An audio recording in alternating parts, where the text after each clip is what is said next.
Ladies and gentlemen, good day and welcome to Rallis India Limited's Q4 FY21 earnings conference call. As a reminder, all participant lines will be in the listen-only mode, and there will be an opportunity for you to ask questions after the presentation concludes. Should you need assistance during the call, please signal an operator by pressing star then 0 on your touchtone phone. Please note that this conference is being recorded. I now hand the conference over to Mr. Gavin Desa from CDR India. Thank you, and over to you, sir. Thank you.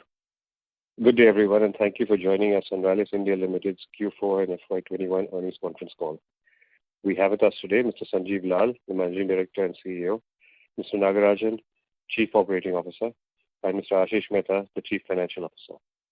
Before we begin, I would like to mention that some of the statements made in today's discussions may be forward-looking in nature and may involve risks and uncertainties. A detailed statement in this regard is available in the result presentation. I now invite Mr. Sanjiv Lal to begin proceedings with the call. Over to you, Sanjiv. Thanks, Gavin, and good morning, everyone, and welcome to our quarterly call. I trust all of you are safe along with your family members in the current context of the pandemic. As mentioned by Gavin, I have with me on the call Mr. Nagarajan, our Chief Operating Officer, and Mr. Ashish Mehta, our CFO. I'll begin the call with a quick overview of the key trends in the sector, post which I will move on to Rallis-specific developments. Amidst the rising COVID cases, one positive news has been the forecast of a normal monsoon by both IMD as well as Skymet.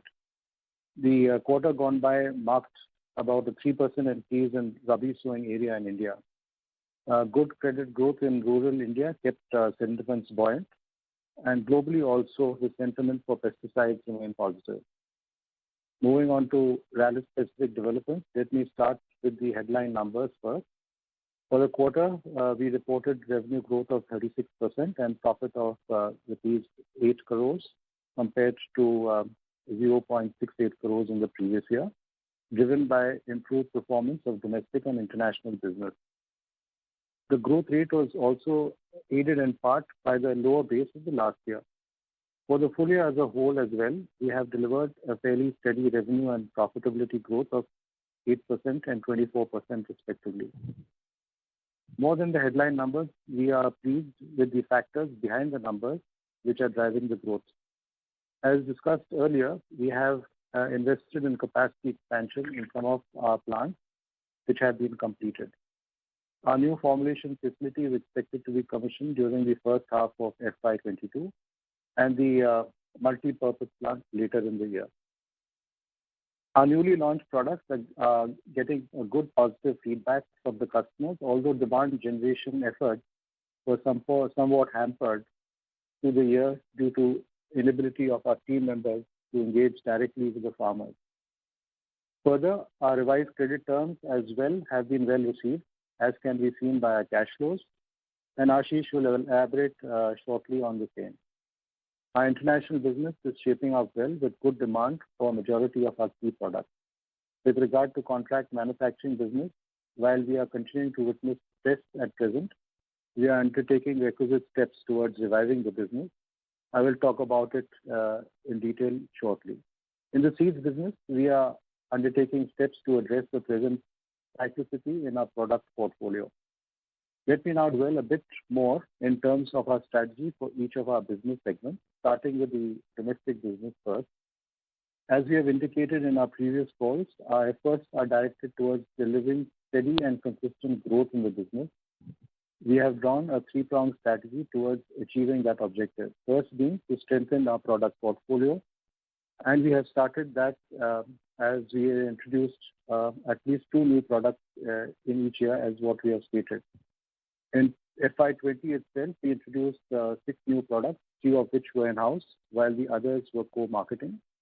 Continuing with the same trend, we introduced 3 products during the current year as well, and we expect to introduce new products in the coming year as well, which will help us drive the revenue run rate. In addition to introducing new products, we have also undertaken a detailed analysis of our existing portfolio and have identified product gaps to plug to drive growth.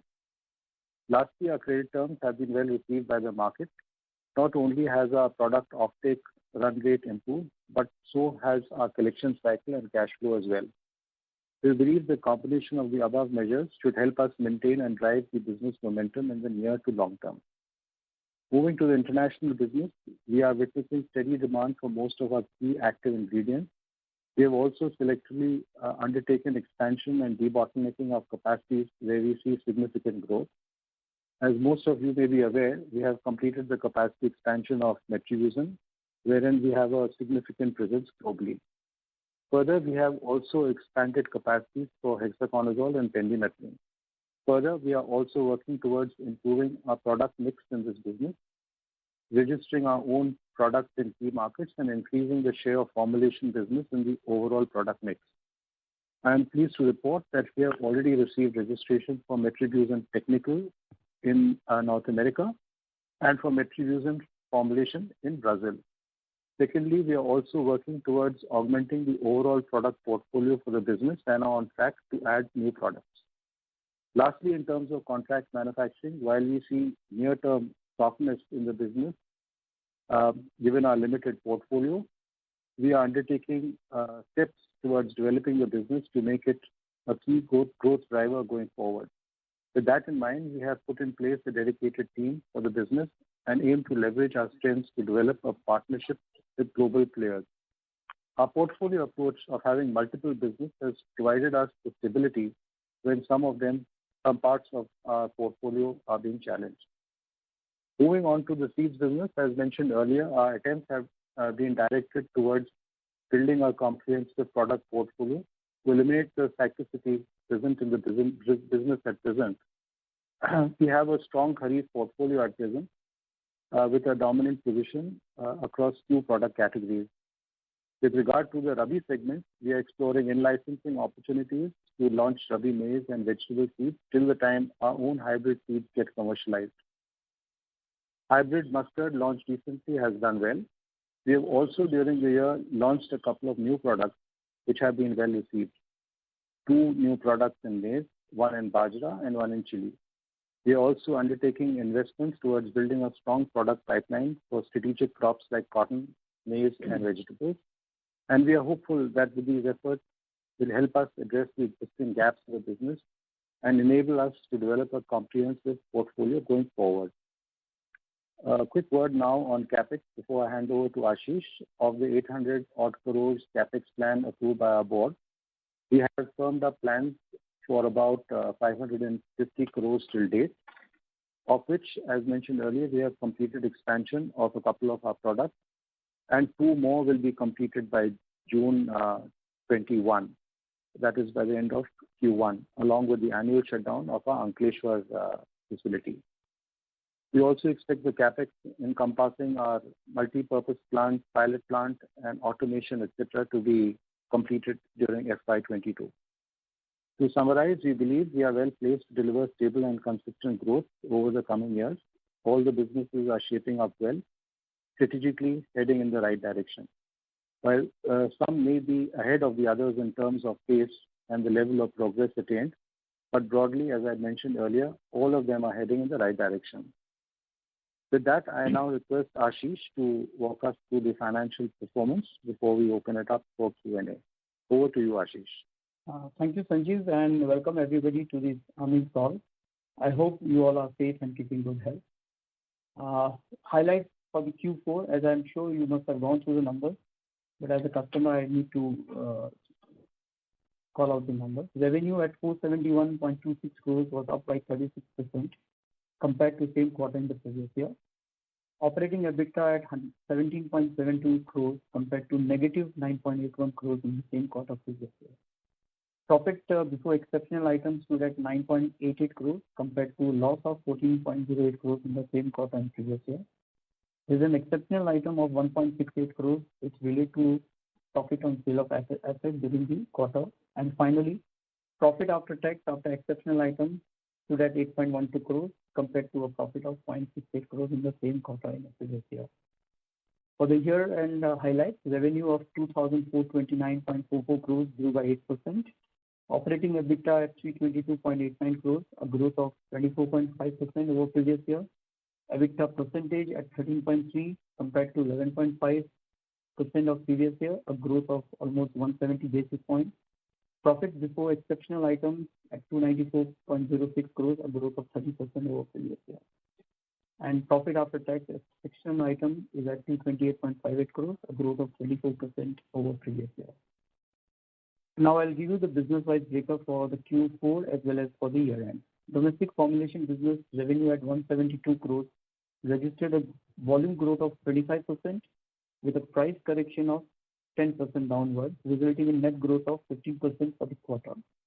For the full year, total revenue stood at 1,084 crores versus 949 crores in the previous year, registering a volume growth of 16% and a price correction downward of about 1%, resulting in a net growth of about 14%. International business registered a growth of 230 crores revenue for the quarter, a growth of 73% over the previous year, largely driven by volumes across all active ingredients.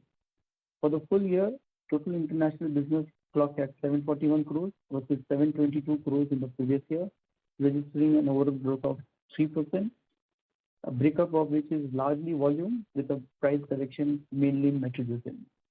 While growth rate was seen across all major active ingredients, price correction, as I said, was in the metribuzin, which pulled down the overall growth.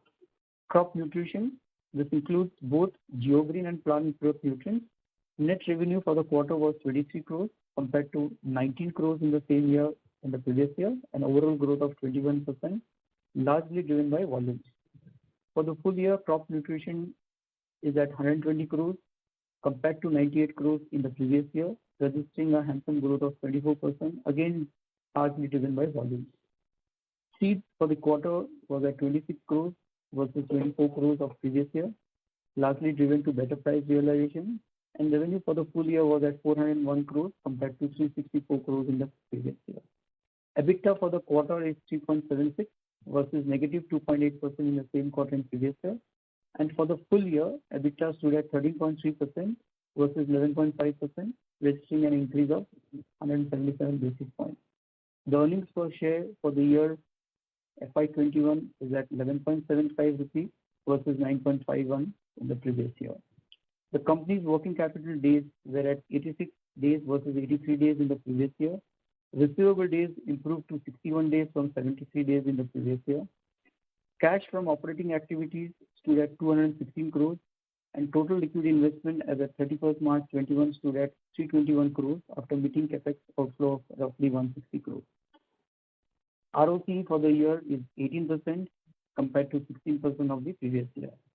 The board, considering the result, is pleased to announce an equity dividend of 3 rupees per share compared to 2.50 rupees per share in the previous year. That's all from my side, and I now hand over to Kevin.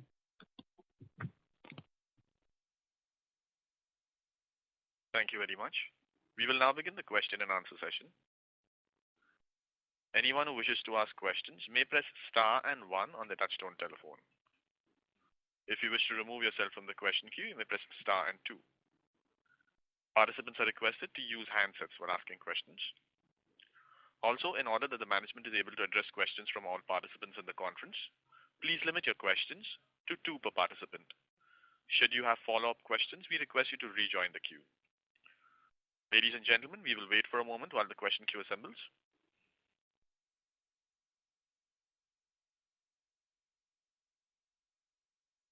The first question is from the line of Rohit Nagraj from Sunidhi Securities. Please go ahead. Yeah, thanks for the opportunity and congrats on a good set of numbers. So the first question is in terms of R&D. So how does the new product pipeline look for the next 3-4 years? And what would be our focus crops or focus areas from new product introduction point of view? Thank you. Thanks, Rohit. So in terms of our pipeline, we have already stated that we will be targeting introducing at least 2 new products from our R&D efforts. So I would say pretty much we are in line with what we have stated, and our pipeline also is looking reasonably healthy going forward. We had done a very detailed gap analysis of what we need to do in terms of our portfolio. We do have weaknesses in certain segments which we have identified, for which the work is currently underway. And over a period of time, as you are aware, that it goes through a registration process, development process. So we will be having these products getting introduced into our portfolio. And some of these are related with segments like wheat and soybean. So we will be having products in that category as well. And also herbicides, which is another area where we are also working on getting a couple of formulations to strengthen our overall product mix for the crop protection portfolio. Likewise, on the crop nutrition portfolio, we have also identified opportunities for introducing new products. We have seen a good traction for some of the products that we have introduced. Some of them which we introduced during FY21 included fertigation-related products for vegetables and grapes. And we also introduced neem-based products, again for the segment looking at biologicals. And we will be having a couple of additional biological products getting launched during the upcoming Kharif season. So specifically on the crop protection, certainly there are going to be 2 per year. And on crop nutrition side as well, there will be new products, as well as on the seed side, where a number of our hybrids have gone through the various testing stages, pre-commercialization stages. And we did introduce 3 new hybrids into our portfolio last year. And we look forward to introducing a couple more in each of the years. So that will help in refreshing, renewing, and rejuvenating our portfolio in all our categories. Does that answer your question, Rohit? Yeah, thanks a lot. That's very helpful and a very comprehensive answer. So the second question is in terms of geographical revenue target for FY25. So currently we had about 63% from domestic and 37% from international. And the target suggests that about 50% domestic, 40% international. So is our focus still on the domestic market, given that there is no material shift in terms of our geographical revenue breakup in the next 4 years? Thank you. It is our stated position that we want to expand our international business, and this comprises both the B2B sales as well as the contract manufacturing opportunities. And we do see a lot of opportunities in contract manufacturing, and for which we have already put in place a team to work with various innovators across the globe to see what are the opportunities that we can take forward for partnering on the supply chain of some of the innovators and other users of agrochemicals, including intermediates. So we do see a growth in that segment, both for actives as well as intermediates, and also on the formulations, because we have won a couple of registrations in Africa. We have got one for formulation for metribuzin during FY21. We also have got the approval for insecticide formulation. We are waiting for getting the state level registration within Brazil for us to commence our sales with the insecticide. So we do expect good traction from our exports business, but that is not to say that the share of, while this, as a percentage, it is looking like as if we are reducing our intensity on the domestic side.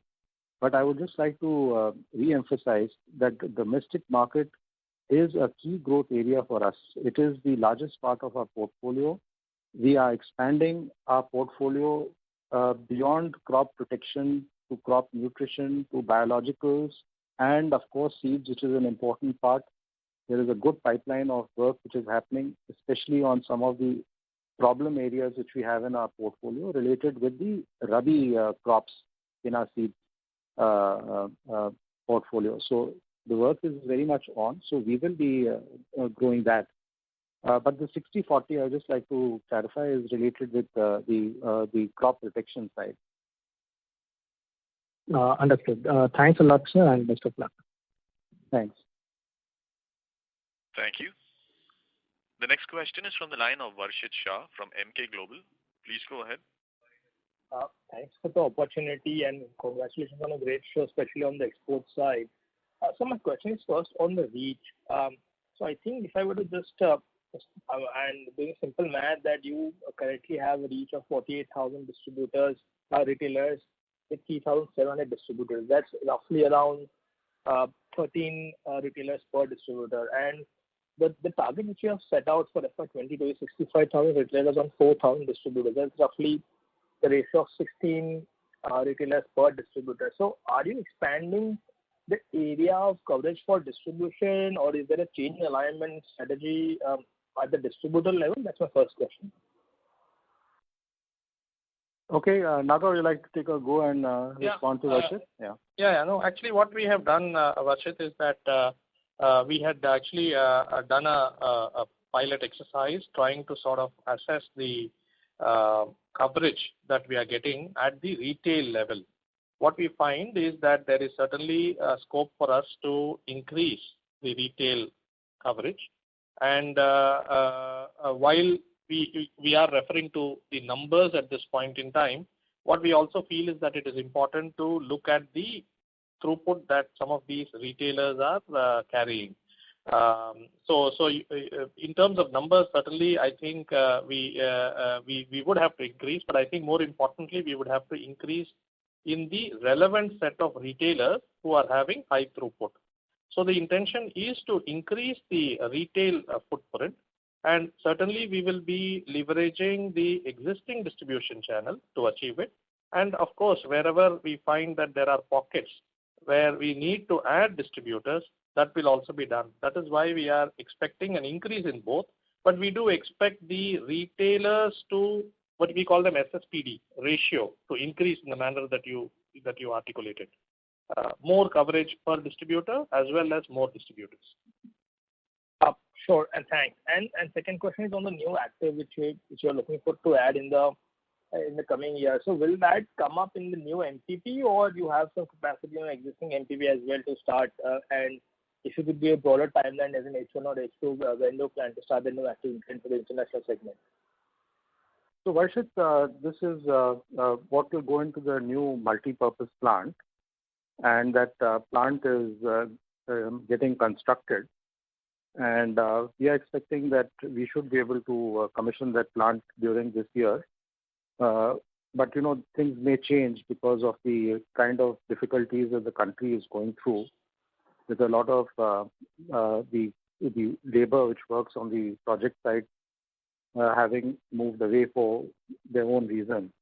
And we are seeing that even at our CZ formulation plant, where the number of people who we really need for completing the project has also decreased. So that being said, our intention is to commission the multi-purpose plant during this financial year, where the new product will go. We don't have appropriate capacity available for us in the existing plants because most of them are dedicated plants. Sure. So that answers my question. Just one last question. Can you just call out the capex plan as per today's plan for FY22 in terms of spend? So we have an overall plan of, in terms of cash flow, we have done about 158, 160 crores during FY21. And we are outlooking cash flow about 250 odd crores for FY22. Got it. Thank you. All the best, and I'll get back in the queue. Thanks. Thank you. Before we take the next question, a reminder to participants to please limit your questions to 2 per participant. The next question is from the line of Chintan Modi from Haitong Securities. Please go ahead.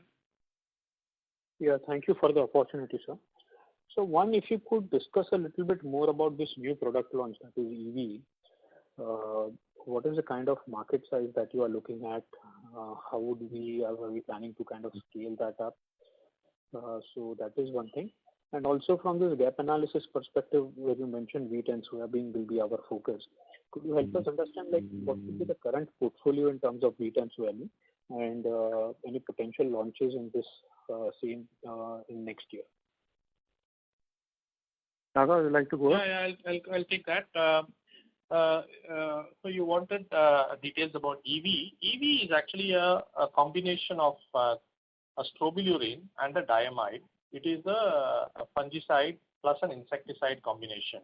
So it is in that sense a unique product, resoxymethyl plus flubendiamide. This product, the formulation is aimed at a couple of crops. One is paddy, and the second one is vegetable, and particularly in vegetables, tomato. So in the case of both these crops, it would be utilized or useful in the middle stage of the crop. So for example, in the case of paddy, between 45 to 60 days, and in the case of vegetables, in the flowering and fruiting stage. So not in the early stage of the crop, not in the end stage, but in the middle stage of the crop. And it is aimed at a combination of sheath blight and leaf folder. These are the problems of the farmer that this particular combination is expected to address. It is a product where the cost of application is a little bit on the premium side. It's closer to about 1,400 rupees per acre. So it is a bit of a premium product, and therefore it would be found attractive for farmers facing specific kind of, let's say, difficult problems in some of the premium geographies.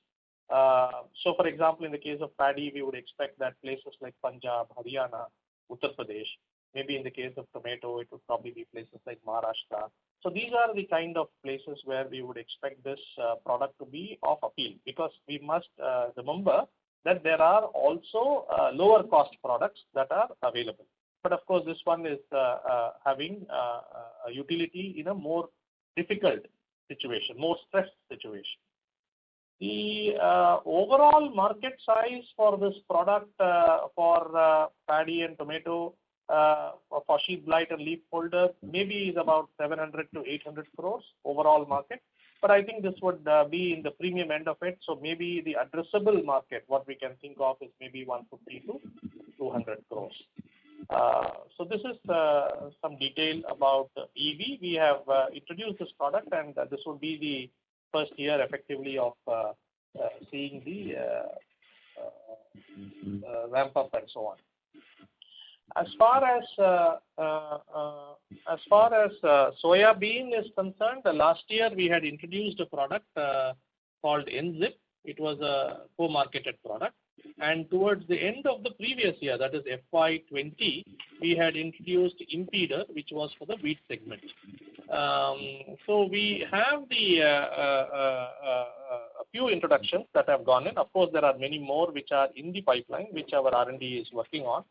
Parallelly, we are looking to strengthen our distribution infrastructure, like we already spoke about in the previous question, in specific geographies, Madhya Pradesh and also parts of North India, where wheat is grown, to take advantage of this product introduction.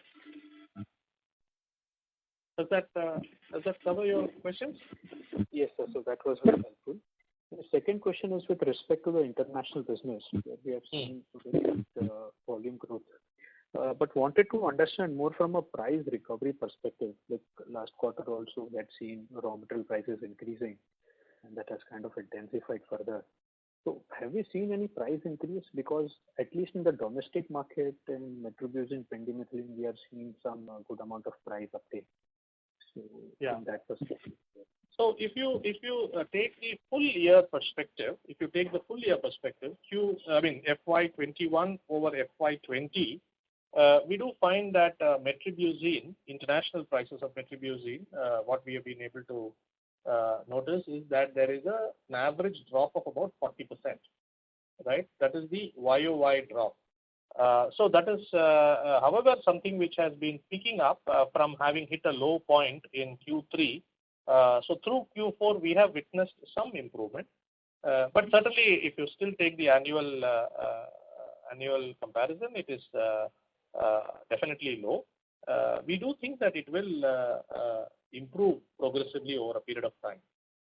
So in fact, that is the reason why that although we had volumetric growth in metribuzin, I think Ashish already mentioned about the increase in revenue of the B2B business, right? It has moved up this year to 740 crores compared to 722 crores in the previous year, meaning a growth of about 3%. But that is in spite of having volume growth in all the active ingredients, and really this 40% drop, including metribuzin, volume growth including in metribuzin, and this 40% drop in prices has actually contributed to the revenue actually growing by only about 3%.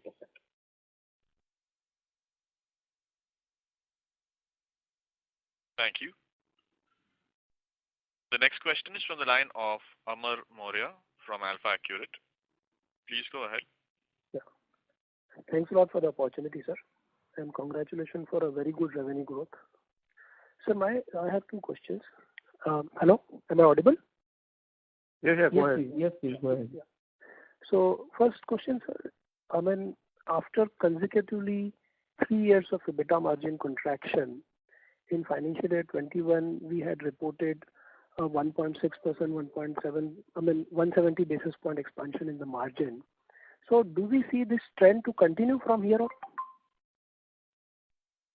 Yeah. So I think maybe we can talk about some of the initiatives that we have taken, and in terms of going forward, what are the things that could influence it. One is certainly, I think we have looked at our portfolio and tried to sort of prioritize certain products where our margin profile is a little better in the domestic business, domestic crop protection business. So that is one of the initiatives we have taken. We had also adopted what you can call as a high frequency pricing approach this year, that is FY21, consequent to the volatility that we anticipated in the, and of course later witnessed as well in terms of our procurement prices. Of course, we also had to contend with the kind of price changes on certain products like metribuzin, right, which we spoke about in the international market, which of course went in the opposite direction. As we look ahead, we think that some of these approaches we will certainly continue. We will continue to have focus on the portfolio, product portfolio, as far as possible, try and emphasize the better margin products. We will certainly have a very close pricing approach because we do expect the volatility to continue, I mean, if not actually increase really. On the international prices, certainly we do expect some improvement in the metribuzin prices, but like it was mentioned in the earlier call, there are a couple of active ingredients where perhaps the international prices are a little bit higher than what we would expect them to settle down at. Pendimethalin was one of the examples that was cited. So maybe there could be a little bit of moderation there. But overall, we do think that this approach and this kind of an outlook, and of course the monsoons in India are predicted to be good. The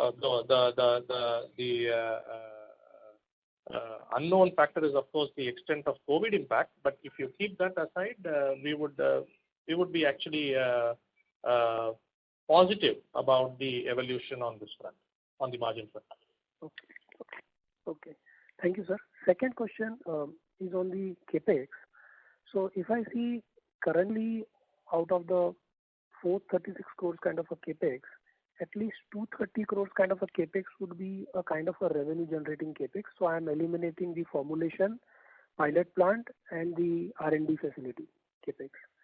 So I mean, in that historically we had generated kind of 2.5 kind of fixed asset turnover ratio. Even if we consider two times kind of fixed asset ratio, then also it's around about 450 crores kind of a revenue. And remaining 364 crores kind of a capex, which is yet to be planned, which will also have a potential revenue of around about 700 crores. So is it fair to assume that in next 3 to 4 years, we are building a base for something around 1200 crores kind of a capex additional on top of whatever is there in the business? And this will be materialized in this 3 to 4 years time frame. I just had a point, Amar. Amar, you mentioned that I'm removing 3 parts, which includes the formulation part. So I'll just repeat again. Yes, please. So out of the total 436 crores of capex which is outlined, so what I'm doing is the formulation plant basically is the shift from the it was a shift. So basically No, it's not a shift, Amar. I don't think it's a shift. It's a new formulation plant where new products will be produced. Nothing to be done from the existing plant where we have a formulation. Fantastic. Then the revenue growth will be, I mean, I'm just assuming that, then the revenue potential would be higher than the 1,200 crores. So idea is that, can we address this kind of revenue potential in next 3 to 4 years? Clearly our CapEx program is intended to expand our manufacturing capacity. And while you have got your math, Amar, but we are looking at investments which are value creating. So we use an internal rate of return to determine whether we should make the investment or not. And while you have carved out what looks like value creating through volume growth, but I would also like to add that things like pilot facilities and all these are all part of the value creating process only. Correct. Because without that, we cannot commercialize some of the things that we are doing in R&D. So, sir, basically what I'm trying to understand, out of this total capex of 800 crores, whichever we have planned, is it fair to assume that what kind of revenue growth what kind of revenue potential it can generate? See, again, it's a little difficult to answer that question in a straight way, Amar, because, the volumes don't come out in the first year of commissioning these kind of assets. They build up over time. Yeah. So ultimately they may reach the numbers that you are proposing, maybe even more. But that is the approach which we have to take. Unless we build the assets, we will not be able to get the volume. And also, Amar, just to add, the way we have done it, every single one of these capex proposals actually we evaluate as part of our investment process, and some of them may involve products which are, let's say, of slightly lesser margin, and some of them, and therefore higher revenues, so that the combination of the two kind of justifies the business case. In some cases, it may be a higher margin product, but at lower revenue build-up, And the third thing is that when you have debottlenecking investments, like for example, when we have talked about expansion of metribuzin or debottlenecking of hexaconazole, the additional revenue that you may get for a particular level of investment may be quite a bit different compared to, or the marginal investment may be quite a bit different compared to the average investment. So it is a combination of all this, and a formulation plant, obviously, as you know, is quite a bit different in terms of the asset terms, right? If that is what you are trying to sort of make a judgment on. So it's a little bit hard to sort of quantify in that way. But all these investments, including pilot plant, for example, these are all value creating and are required in order to bring some of the active ingredients that we are developing in our laboratory into the market. So they are all value creating is what we would say. Got it, sir. And this typical, 2.5 times kind of asset, normally it takes, how much time to reach to that kind of a level? See, in the case of that's what again, like hexaconazole debottlenecking, we have already started reaching. We implemented the implemented the project last year, FY21, and as of March we have almost hitting close to 100% of the utilization. So that way it is very quick. But if it is a newer product, then it will also depend on the uptake of the product. Newer from our point of view, I'm saying, we have to, let's say, secure the customers or get the kind of confidence in terms of the volume build-up. So it will vary whether it is a debottlenecking or whether it is a new active ingredient. Formulations also, it will move at a particular pace, because in the first year, we would be doing introduction of the product, demand creation, and then after that, we would also have to follow it up with multiplying the original set of users. So it will depend on whether it's a debottlenecking, new AI, or a new formulation. Yeah, just to take an example, Amal, and to make it more clear, like in case of Metribuzin, when we expanded in 2 phases, each equal to 500 tons, the total investment was around 35-40 crores. But if I were to generate the revenue and considering that the capacity is being used fully, 1,000 tons would roughly give a revenue of almost 130 to 140 crores. So in that case, if you see the asset turnover will be looking much, much higher. And in case of a formulation plant, the plant is always built at a very, very high capacity. Again, it depends on what type of product you are doing, whether it's a low margin and a high value or vice versa. So there it will be difficult to say that whether the asset turnover will be 1.5 or 2. But yes, over a period of 3 to 5 years, it will be reasonable to expect a minimum asset turnover ratio of 1, minimum. Thank you. The next question is from the line of Nitin Gosar from Invesco. Please go ahead.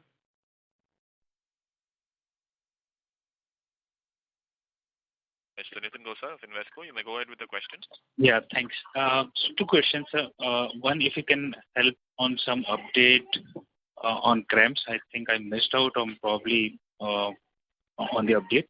And second is, if I were to look at the numbers, after 7 years, we have crossed the earlier reported high numbers on EBITDA and PAT. And I recollect when you took the charge 2 years back, you highlighted, revenue will flow earlier and margin will have its own journey to play out over a period of time. Where are we in that journey, where revenue has started to flowing? Are we closer to the mark where, margins can respond at a faster pace incrementally from here on, or we are still in the investment phase? Thanks. Listen, I would say that, the margins and all are a function of the portfolio, right?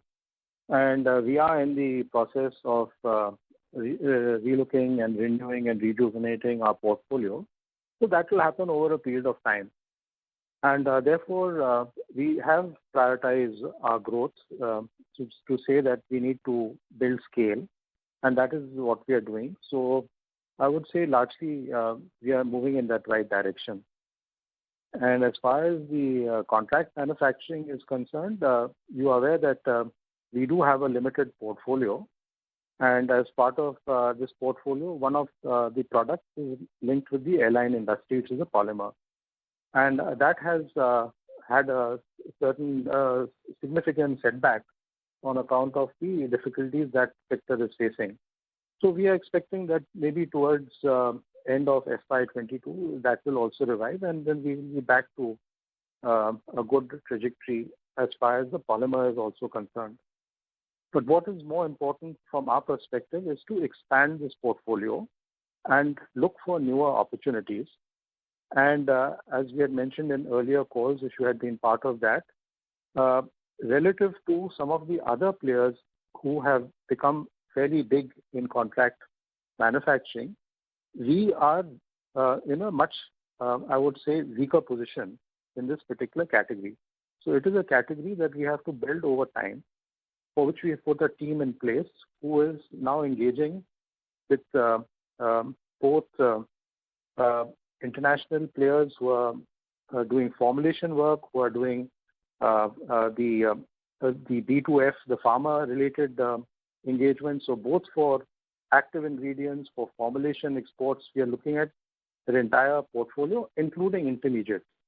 So that is the work which is currently underway, and it will take time for it to build up. So we have resourced it, and we expect that over a period of time, we will start getting a couple of contracts to build up this portfolio. As of now, I would say it will be work in progress. Got it, sir. Perfect. This was very helpful. Thank you. Thank you. The next question is from the line of Abhijit Akella from IIFL Securities. Please go ahead. Yes, sir. Good morning. Thank you so much for taking my questions. First, just a clarification on the margins this quarter, the expense lines rather. both other expenses and employee costs seem to have increased quite sharply compared to the run rates we were running at in the previous 3 quarters of the year. So just trying to understand what might have driven that and what we should expect for these lines going forward in succeeding quarters. Ashish, would you like to take that? Yes, sir. Abhijit, on the employee cost, you see there is always an impact of actuarial valuation which comes at the quarter end. That is one impact which we have. And certainly, another impact is on the increase in headcount, which we generally do for replacement of the people going around and also for filling up the important portfolio gaps, rather territory gaps and all that. So that is more of an investment. Other expenses for the quarter looks high because if you see in the first 6 months, 9 months, the intensity of the activity, field activity was very low, right? And as the COVID was, the relaxations were there, the travels started happening, more of field activities started happening. The field number of field force were deployed more, or rather more means in terms of the previous quarter. The sales promotion activities were also being done aggressively. So hence the expenses were there. So in the fourth quarter, that is why the other expenses look a little higher. That is the explanation for it. Okay, sir. Thank you. And the other question I had was just with regard to this capex and the sweating out of the assets that you've commissioned. So metribuzin, while you mentioned hexaconazole, you're already doing 100% of what's what you've commissioned. How does it look like in the other products where we've expanded capacities over the past year? And yeah, that's it. Thank you. Yeah. So last year, in addition, we had the cruzoxymethyl plant also commissioned, debottlenecking again, and that is also running at almost full capacity. As far as metribuzin is concerned, we are also in the process of resiting our equipment from their present location to a consolidated location so that we are able to better drive efficiencies in operations. So in anticipation of that, we had, and that's something which is expected to take till the end of the quarter, Q1, so April, May, June. So in anticipation of that disruption, we had planned to take the production right up to March at full levels of capacity, even though the demand side has been somewhat soft. So therefore, in a way, you could say that we have been running at full capacity utilization on the metribuzin as well. But I think with the understanding that the demand side is certainly not running at the full capacity utilization levels. The demand is still continuing to be soft. But that is actually a plant capacity, inventory buildup. Acetamiprid and Lambda are projects which are under execution now. So I guess once they are executed, we will come to the utilization levels. But in the first year, we have not planned 100% utilization for both these products. These are as far as the active ingredients are concerned. Thank you so much. Very helpful. Thanks. All the best. Thank you. The next question is from the line of Tarang from Old Bridge Capital. Please go ahead. Hello, sir. Good morning.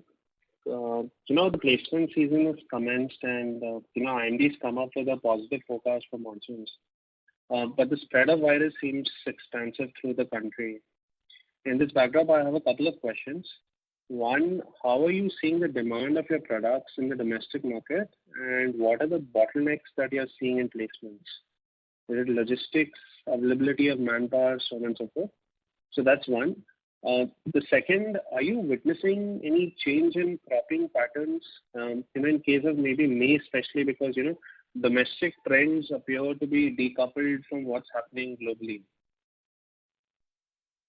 See, coming to the COVID impact, I think without sounding overly negative, I think it is to be acknowledged that the challenges posed by COVID are significant on multiple dimensions. We have had some of our staff, for example, COVID positive in many of our factories. We have had challenges on the raw material and packing material front. we have had challenges in terms of getting the required labor for our formulation plants, as well as in our third-party formulators for them to be able to get the labor. And certainly transportation is inbound as well as outbound, both arrival of raw materials into our plant as well as dispatches from the plant to the markets. We also have challenges in importation of materials, right, because of various kinds of lockdown, lesser percentage of people permitted to work, leading to delays in being able to clear the materials which may have arrived at the port. So I would say that the challenges are on multiple dimensions.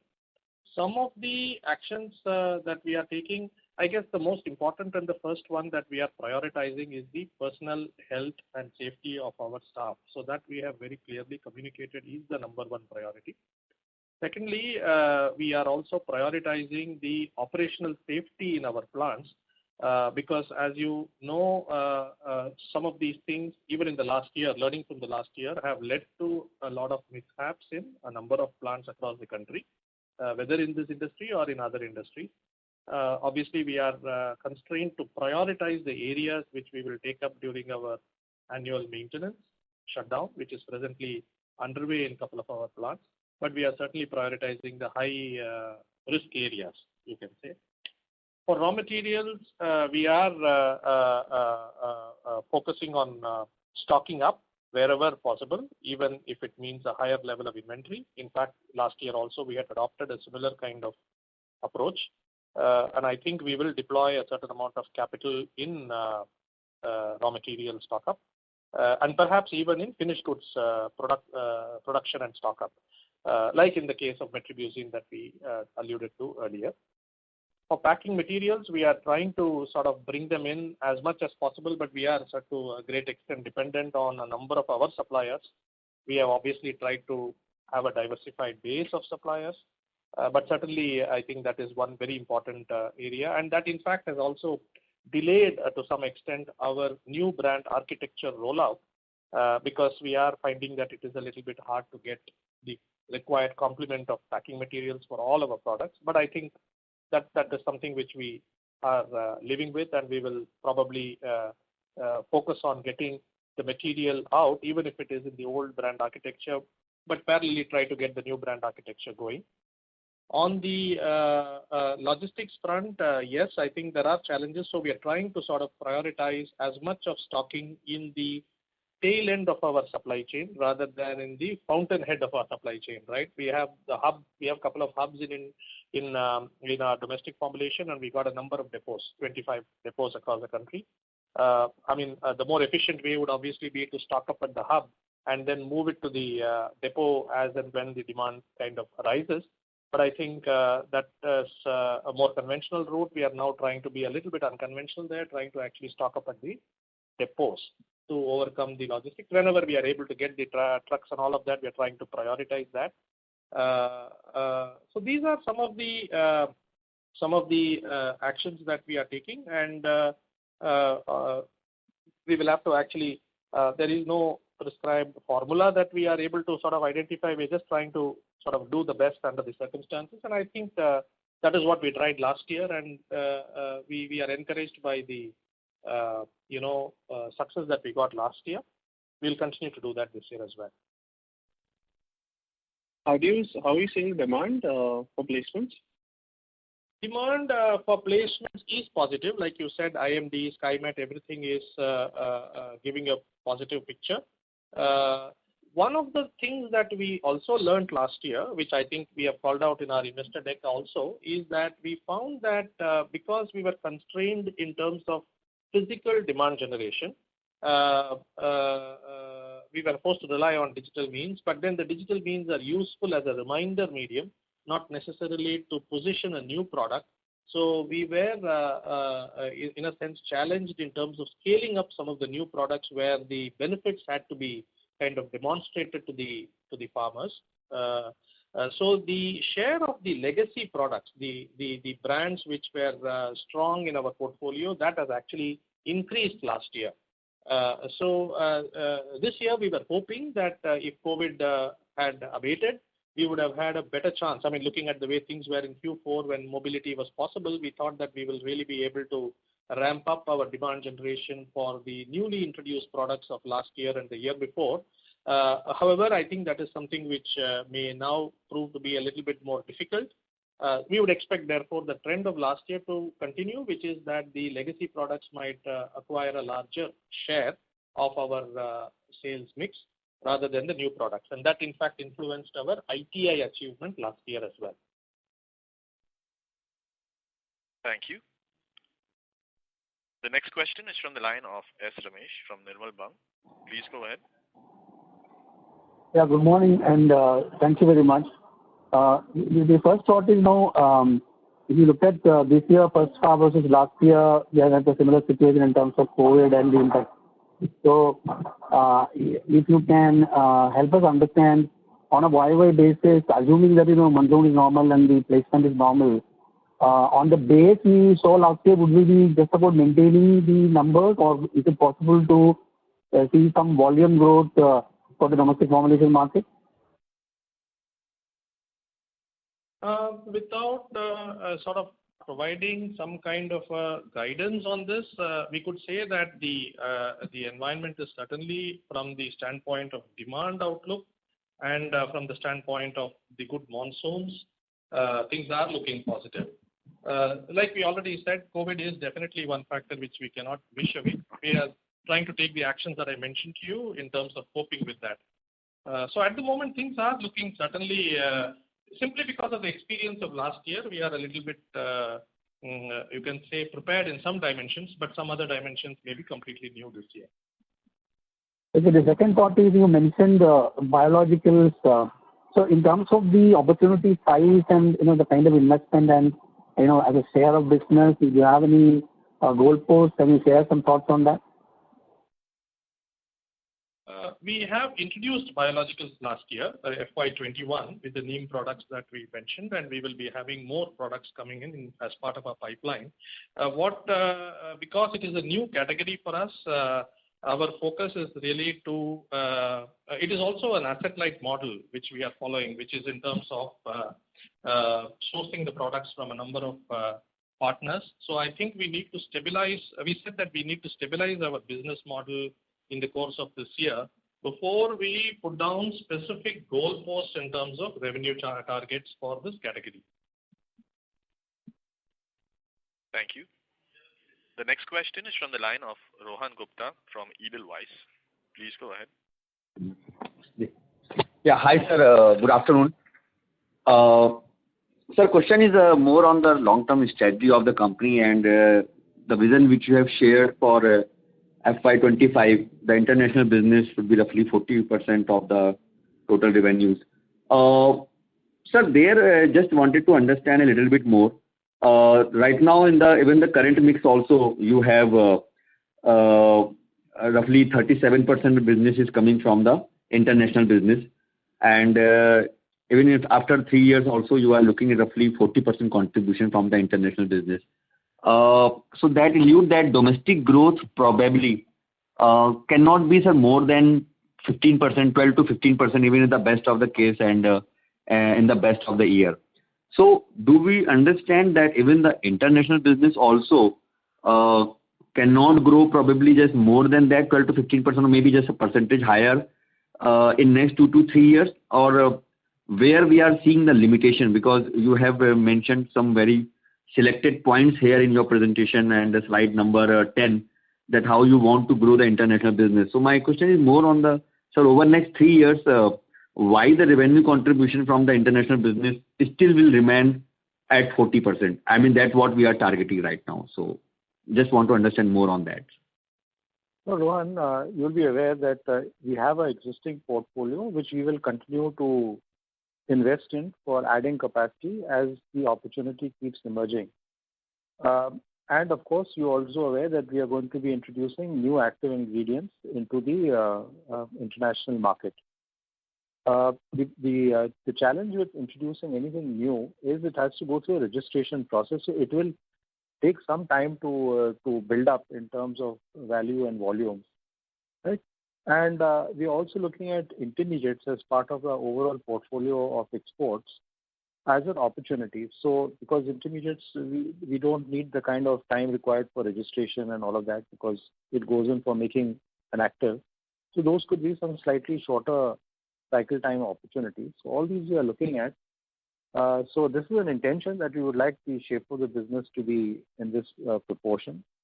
And while you have put some numbers on domestic growth, we're also looking at seeing how we are expanding our portfolio also to see whether there are other levers that we can look at. I'm not saying that we will continue to grow at 22-23% growth for the crop nutrition portfolio. It will be nice to be there.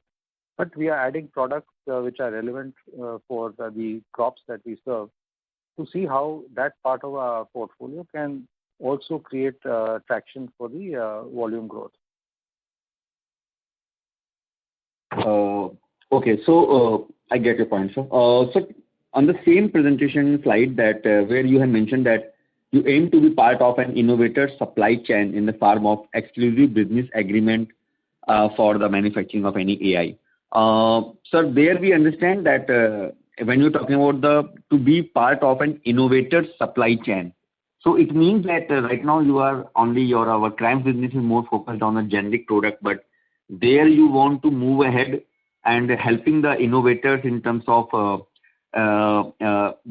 launching the products or manufacturing the products which have yet not been commercialized. That's what we understand so far now this business. I mean, where probably the companies are like PI and Deccan and all are there. So is that understanding right that you are in a talks with some of these innovators and want to be the part of their supply chain where you are planning to help them or will be helping them in the product innovations and will be associated with them at the early stage of product development? And is there any breakthrough on that?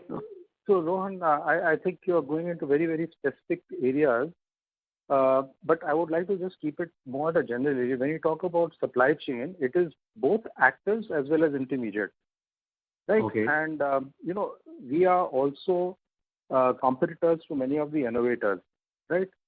So we need to keep that in mind when we are looking at our contract manufacturing portfolio. And therefore, it may be generics, it may be newer technology, newer patented molecules, or it may even be intermediates. See, we have to leverage what is our skill. Our skill is what? R&D, and our skill is manufacturing, where we have a lot of competencies. So these are the skills that we will leverage for partnering with innovators, partnering with international players for expanding this category beyond the active ingredients which we are selling as part of what you may call a catalog sale. These are the off-patented molecules that we can sell to multiple customers. Does that clarify your question? So definitely that, yeah, exactly. So you hit the nail, sir. So we are planning to expand our catalog and over next 2 to 3 years that is the kind of service we are planning to go ahead with and planning to offer that catalog to the global players. Is that something that you are working? Yeah, catalog is basically a pendimethalin, metribuzin, acephate, hexaconazole. These are existing active ingredients which you may call as part of our catalog, right? So we can sell it to anyone wherever we have registrations available in which country. We can sell it to anyone. Contract manufacturing means it is peer-to-peer. That means we will work only exclusively for a particular product with a particular partner. Right? So there's a difference between what we call a catalog sale or a contract manufacturing sale. Thank you. The next question is from the line of Viraj from Securities Investment Management. Please go ahead. Yeah, hi. Thanks for the opportunity. I just have 2 questions on the international business.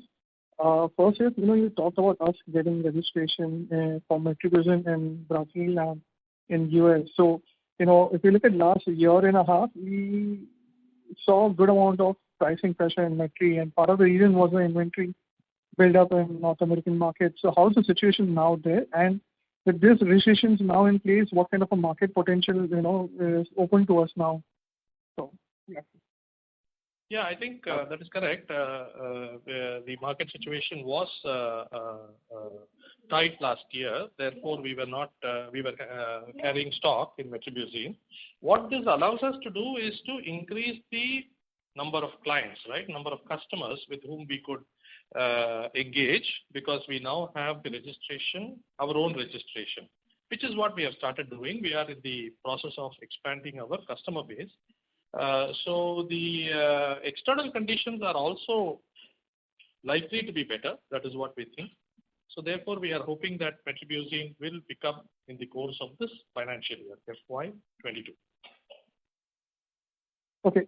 Second question is, in terms of broadly, in terms of existing products which we cater to in the international business, we are almost at close to full capacity in most of these products, and we have a good capacity share compared on a global basis. So, based on your understanding of the market, are we seeing any other major capacity expansion elsewhere happening for these products? And in that sense, how should we understand the overall pricing environment for these products? Well, I think if you take it product by product, yes, in some products, as you know, in hexaconazole or in metribuzin, or even in pendimethalin, we have a significant share of the market. In terms of capacity increases in some of them, like for example, hexaconazole, there is actually, in our understanding last year, there has actually been a contraction of capacity, partly also explaining the price advantage or the price improvement that we witnessed on hexaconazole.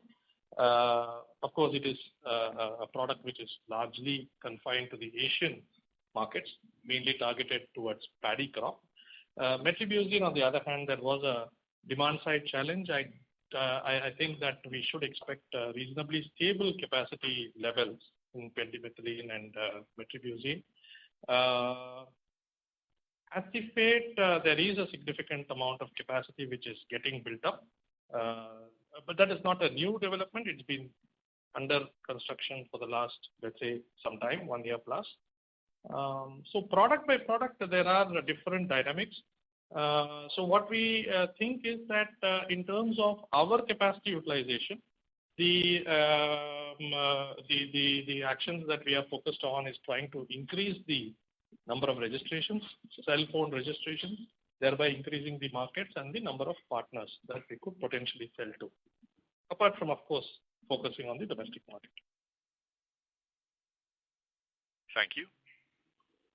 The next question is from the line of Vishnu Kumar from Spark Capital. Please go ahead. Good afternoon. Thanks for your time, sir. Just want to understand, this year we will have a new MPP plant come up and the formulation facility as well, if I'm right. Yeah, that is correct.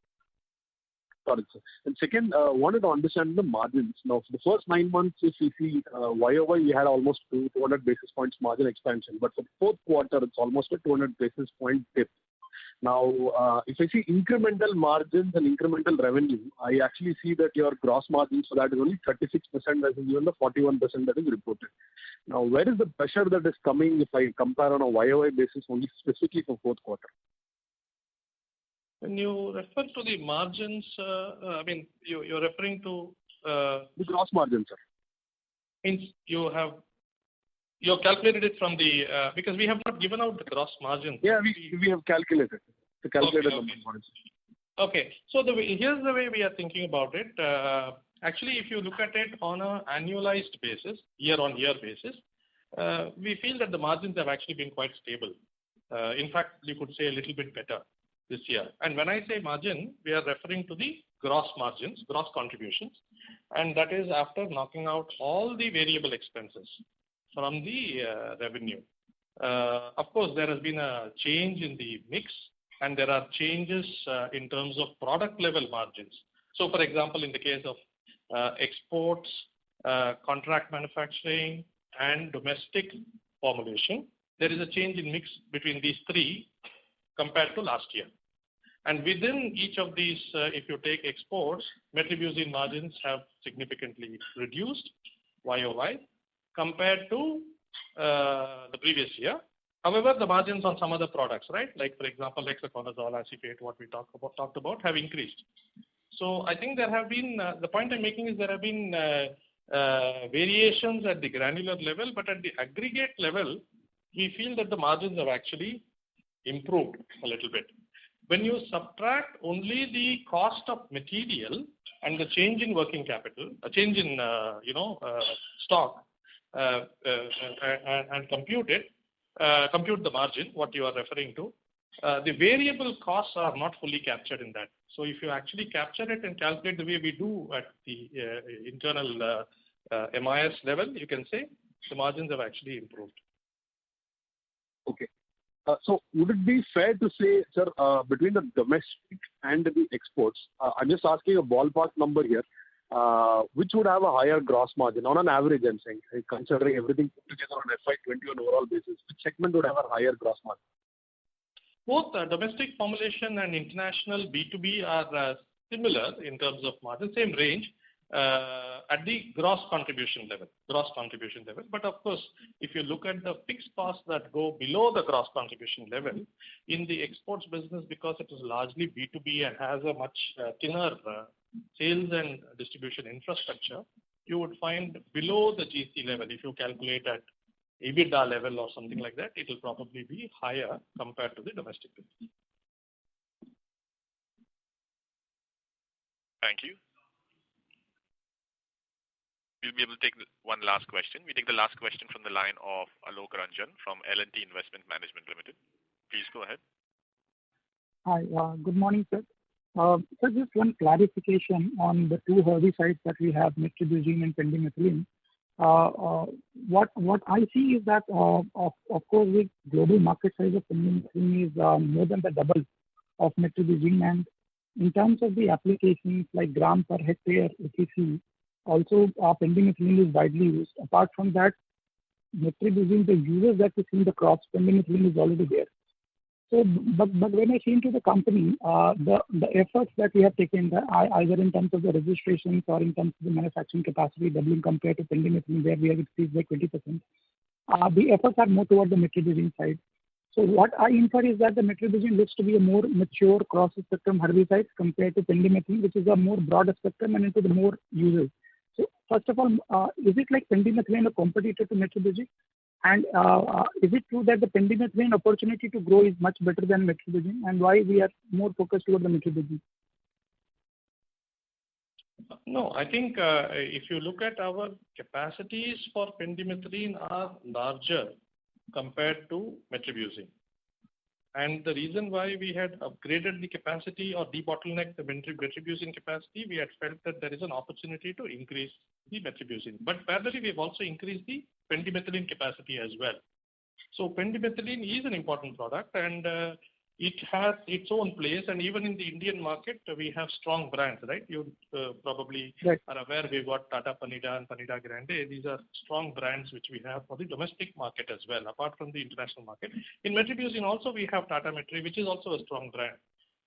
So it's not that we are feeling that metribuzin is to be emphasized more. Even pendimethalin capacities have increased, and it's much higher to start with compared to metribuzin.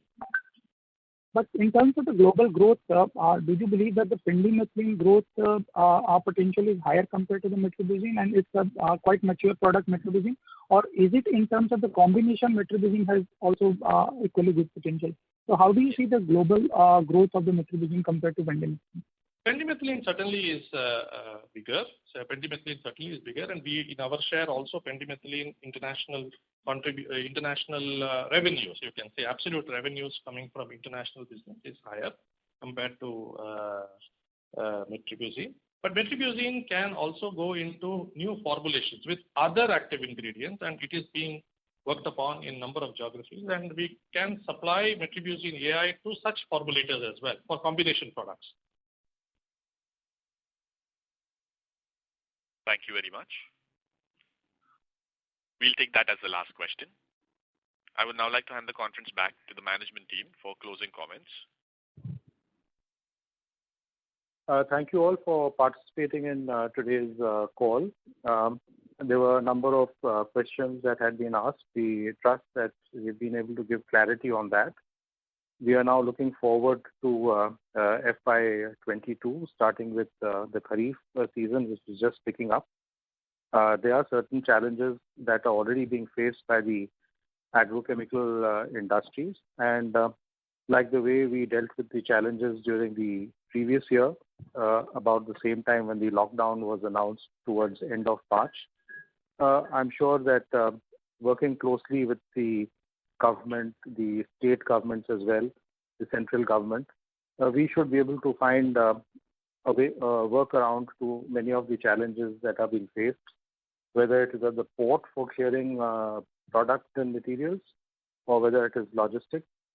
And since agriculture continues to remain a focus for the country, I'm sure that the government will also take that extra step in supporting the farmers, the agriculture, to make sure that the seeds, the fertilizers, the crop care products are all available in a timely manner.